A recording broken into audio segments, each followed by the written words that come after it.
Hello दोस्तों, कैसे हो आप सब। स्वागत है एक बार पुनः आप सभी का हमारे अपने YouTube channel Shiv coaching classes पर। तो दोस्तों आज की इस वीडियो में हम देखेंगे क्लास 12 बायोलॉजी एनसीईआरटी चैप्टर 8 में आज का जो हमारा टॉपिक है दोस्तों वो क्या है, रोगों के प्रकार। तो देखिए रोगों के प्रकार यहाँ पे हम देखेंगे। तो रोगों के प्रकार देखेंगे कितने प्रकार के होते हैं, ठीक है, तथा उनके भी प्रकार जितने होते हैं तो हम यहाँ पे देखेंगे, ठीक है दोस्तों। तो देखिए बेसिकली दोस्तों रोगों को दो प्रमुख भागों में विभाजित किया गया है, ठीक है दोस्तों।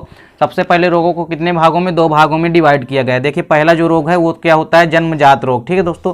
तो जन्मजात रोग कैसा होता है दोस्तों, तो ये रोग जन्म से ही पाए जाते हैं, ठीक है दोस्तों। यानी एक ऐसा रोग जो जन्म से ही, यानी जब मानव का बर्थ होता है तभी से ये मानव में क्या होते हैं, उत्पन्न हो जाते हैं, ठीक है दोस्तों। इनमें से कुछ जन्मजात रोग गुणसूत्री विघटन के कारण होते हैं। देखिए और जन्मजात रोग बेसिकली किसके कारण होते हैं, गुणसूत्री विघटन के कारण। यानी हम एक तरह से कह सकते हैं कि ये अनुवांशिक आधार पर होते हैं, ठीक है। जैसे टर्नर सिंड्रोम हो गया, ठीक है दोस्तों, जैसे टर्नर सिंड्रोम हो गया, डाउन सिंड्रोम्स हो गए आदि, ठीक है दोस्तों। क्या कहा दोस्तों हमने, जैसे डाउन सिंड्रोम तथा टर्नर सिंड्रोम। देखिए गुणसूत्रीय असामान्यताओं के कारण होने वाले ये रोग हैं। कौन कौन से दोस्तों, टर्नर सिंड्रोम और डाउन सिंड्रोम। तथा कुछ जीन्स उत्परिवर्तन के कारण होते हैं, ठीक है दोस्तों। तथा जीनों में कुछ उत्परिवर्तन। देखिए उत्परिवर्तन क्या होता है दोस्तों, म्यूटेशन या उत्परिवर्तन। किसी भी जीन के जो अनुवांशिक गुणों में यदि अचानक कोई परिवर्तन होता है तो उसे हम क्या कहते हैं, उत्परिवर्तन या म्यूटेशन कहते हैं। तो कुछ जीन में उत्परिवर्तन के कारण भी होता है, ठीक है दोस्तों। कुछ रोग उत्परिवर्तन के कारण भी होता है, जैसे वर्णांधता और हीमोफीलिया, ठीक है दोस्तों। तो वर्णांधता और हीमोफीलिया किस तरह के रोग हैं दोस्तों, यह अनुवांशिक रोग हैं और उत्परिवर्तन के कारण होते हैं। देखिए दोस्तों जो दूसरा रोग है हमारा वो क्या है, उपार्जित रोग। तो उपार्जित रोग क्या कहलाते हैं दोस्तों, ये रोग जन्म के पश्चात उत्पन्न होते हैं, ठीक है दोस्तों। यानी जन्म से ही ये रोग उत्पन्न नहीं होते हैं, ये जन्म के बाद किसी न किसी अवस्था में उत्पन्न होते हैं। तथा ये वंशानुगत भी नहीं होते हैं, यानी ये जेनेटिक भी किसी प्रकार के नहीं होते हैं, ठीक है दोस्तों। ये एक पीढ़ी से दूसरी पीढ़ी में नहीं जा पाएंगे। अब देखिए दोस्तों इन रोगों के संचरण के आधार पर इन्हें दो प्रकारों में बांटा गया है। देखिए जो उपार्जित रोग हैं इनको पुनः संचरण के आधार पर, यानी ये कैसे फैलते हैं तो इसके आधार पर इनको पुनः दो भागों में डिवाइड किया गया है, ठीक है दोस्तों। अब देखिए यहाँ पे जो पहला प्रकार है दोस्तों वो क्या है, संचारी या संक्रामक रोग, ठीक है दोस्तों, संचारी या संक्रामक रोग। और दूसरा जो प्रकार है दोस्तों उपार्जित रोग का वो क्या है, असंचारी या असंक्रामक रोग। तो देखिए सबसे पहले तो हम देखेंगे कि संचारी या संक्रामक रोग क्या होता है, ठीक है दोस्तों। तो देखिए संचारी या संक्रामक रोग क्या होते हैं दोस्तों, ये रोग किसी संक्रमित व्यक्ति से वायु, जल, भोजन अथवा वाहक के माध्यम से स्वस्थ व्यक्ति में संप्रेषित होते हैं, ठीक है दोस्तों। यानी ये ऐसा रोग है, संक्रामक रोग कैसे रोग हैं, जो संक्रमित व्यक्ति, यदि कोई व्यक्ति संक्रमण से ग्रसित है तो उससे वायु के द्वारा या हवा तथा जल एवं भोजन आदि के माध्यम से, वाहक के माध्यम से, ठीक है दोस्तों, ये स्वस्थ व्यक्ति तक पहुंच जाते हैं या संप्रेषित हो जाते हैं। चूंकि ये रोग दोस्तों किसी सूक्ष्म जीव के संक्रमण के कारण उत्पन्न होते हैं। और ये रोग दोस्तों किसके कारण होते हैं, सूक्ष्म जीवों के संक्रमण के कारण होते हैं। इसीलिए इन रोगों को हम क्या कहते हैं दोस्तों, संक्रामक रोग कहते हैं, ठीक है दोस्तों। अब देखिए दोस्तों संक्रामक रोगों को कारणात्मक कारकों के आधार पर निम्न प्रकारों में बांटा जा गया है, ठीक है दोस्तों। अब संक्रामक रोगों को पुनः इनके संक्रमण के आधार पर या कारणात्मक कारकों के आधार पर इनको निम्न प्रकारों में पुनः बांटा गया है, ठीक है दोस्तों। तो देखिए दोस्तों यहाँ पे संक्रामक रोगों के प्रकारों में देखिए सबसे पहला जो प्रकार है वो है विषाणुक रोग, ठीक है दोस्तों। तो विषाणुक रोग क्या होते हैं दोस्तों, विषाणुक रोग जो विषाणु के द्वारा फैलते हैं, ठीक है दोस्तों, तथा विषाणु के द्वारा एक व्यक्ति से दूसरे व्यक्ति को संक्रमित करते हैं। देखिए इसका एग्जाम्पल है जैसे डेंगू हो गए दोस्तों, चिकनगुनिया, पोलियो, चेचक तथा हिपेटाइटिस और एड्स रोग, ठीक है दोस्तों। ये ऐसे रोग हैं जो विषाणु जनित रोग हैं, ठीक है दोस्तों। तथा संक्रमण रोग के ही संक्रामक रोगों का ही प्रकार है ये विषाणु रोग है, ठीक है दोस्तों, जो विषाणु द्वारा फैलता है तथा संक्रमित व्यक्ति से दूसरे संक्रमित व्यक्ति को संक्रमित कर देता है, ठीक है दोस्तों। इसके एग्जाम्पल क्या क्या है, डेंगू, चिकनगुनिया, पोलियो, चेचक, हिपेटाइटिस और एड्स रोग, ठीक है दोस्तों। अब देखिए दूसरा है दोस्तों कवक रोग, ये इसको हम फंगाई रोग भी कहते हैं, ठीक है दोस्तों। तो देखिए कवक रोग क्या है दोस्तों, यह जैसे रिंग वार्म, एथिलीट फुट आदि ये ऐसे रोग हैं दोस्तों जो कवक के द्वारा फैलते हैं, ठीक है दोस्तों। कवक के द्वारा एक व्यक्ति से दूसरे व्यक्ति में संक्रमित होते हैं। अब देखिए दोस्तों तीसरा रोग है यहाँ पे कृमि रोग, ठीक है दोस्तों। कृमि एक ऐसा संक्रामक रोग है, ठीक है दोस्तों, ये भी क्या है, संक्रामक रोग है और एक व्यक्ति से दूसरे व्यक्ति में फैलता है। जैसे देखिए कई सारे रोग हैं जो कृमियों द्वारा होते हैं, जैसे एस्केरियासिस, फाइलेरियासिस तथा टीनियासिस, ठीक है दोस्तों। ये ऐसे तीन रोग हैं जो कृमियों के द्वारा होते हैं या वार्म के द्वारा होते हैं। देखिए दोस्तों अगला क्या है, प्रोटोजोअन्स रोग। ऐसे रोग जो प्रोटोजोअन्स के कारण होते हैं तथा संक्रमित करते हैं एक व्यक्ति से दूसरे व्यक्ति को। देखिए दोस्तों जैसे अमीबाइसिस रोग हो गया, इसके अलावा मलेरिया रोग हो गया तथा निंद्रा रोग हो गया, ठीक है दोस्तों। इसके अलावा कालाजार रोग, ठीक है दोस्तों, आदि ऐसे रोग हैं जो प्रोटोजोअन्स के कारण होते हैं और संक्रमित और संक्रामक रोग हैं। अब देखिए अगला है दोस्तों जीवाणुविक रोग। तो देखिए दोस्तों जीवाणुविक रोग क्या होते हैं। जीवाणुविक रोगों में देखिए दोस्तों कैसे कौन कौन से हैं, जैसे टाइफाइड हो गया, टिटनेस हो गया, कालरा हो गया तथा कोढ़ हो गया, इसके अलावा सिफिलिस हो गया दोस्तों, ठीक है, तथा तपेदिक हो गया और इसके अलावा निमोनिया हो गया।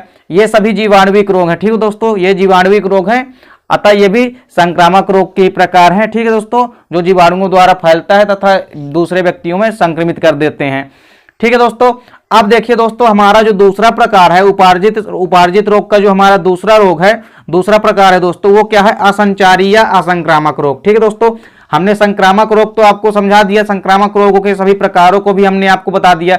अब देखिए जो उपार्जित रोग का दूसरा जो प्रकार है दोस्तों, वो क्या है, असंचारी या असंक्रामक रोग, ठीक है दोस्तों। तो देखिए असंक्रामक रोग क्या होते हैं, ये रोग संक्रमित व्यक्ति से स्वस्थ व्यक्ति में संचरित नहीं होते हैं, ठीक है दोस्तों। यानी ये ऐसे रोग होते हैं जो संचरित होते हैं, जो व्यक्ति संचरित है उससे किसी भी दूसरे व्यक्ति में संचरित नहीं हो पाते हैं, ठीक है दोस्तों। इस प्रकार के रोग को हम क्या कहते हैं, असंक्रामक रोग कहते हैं। और ये रोगी तक ही सीमित रहते हैं, यानी ये जिस व्यक्ति में ये रोग हो गया है तो उसी व्यक्ति तक सीमित रहेगा, ये उस व्यक्ति के माध्यम से दूसरे व्यक्ति को संक्रमित नहीं करता, ठीक है दोस्तों। अब देखिए दोस्तों कारणात्मक कारकों के आधार पर इनको भी निम्न प्रकारों में बांटा गया, ठीक है दोस्तों। तो जो असंचारी या असंक्रामक रोग है दोस्तों, इनको भी कारणात्मक कारकों के आधार पर निम्न प्रकारों में बांटा गया है।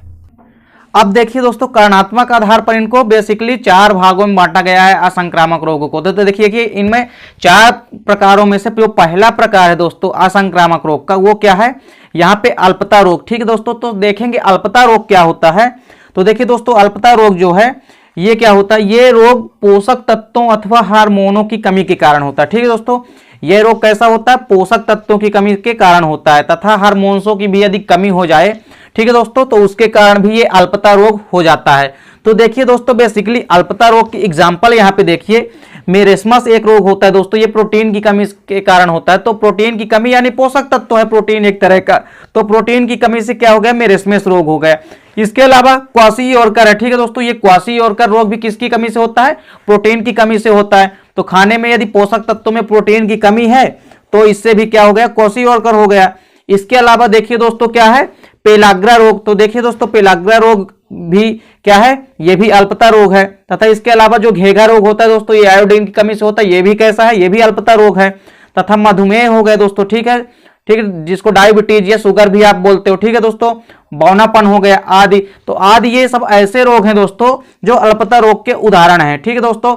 तो इस प्रकार से ये तो था क्या, अल्पता रोग। अब देखिए यहाँ पे दूसरा प्रकार है असंक्रामक रोग का, क्षय कारक रोग, ठीक है दोस्तों। तो क्षय कारक रोग क्या होते हैं, देखिए दोस्तों क्षय कारक रोग क्या है, ये रोग शरीर ऊतकों के अपकर्षित हो जाने के कारण होते हैं, ठीक है दोस्तों।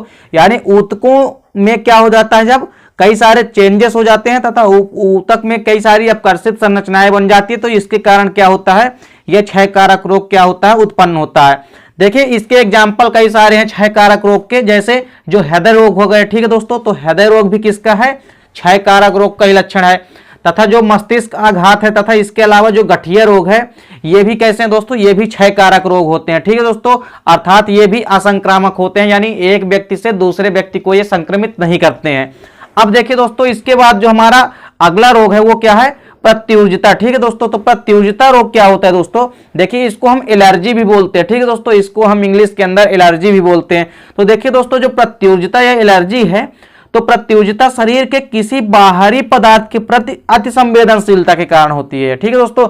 यानी कोई भी बाहरी पदार्थ है तो उसके अति संवेदनशीलता के कारण यह रोग होता है, ठीक है दोस्तों।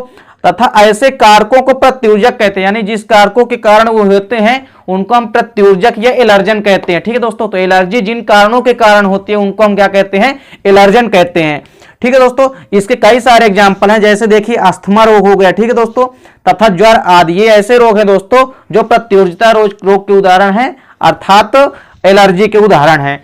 अब देखिए दोस्तों इसके बाद हमारा अगला प्रकार है क्या, असंक्रामक रोग का, वो क्या है दोस्तों, कैंसर। तो देखिए दोस्तों बेसिकली कैंसर क्या होता है, तो हमने आपको इसका पूरा कैंसर के बारे में एक अलग से वीडियो बना दिया है, आप यदि नहीं देखे हो तो प्लेलिस्ट में जाके देख सकते हैं।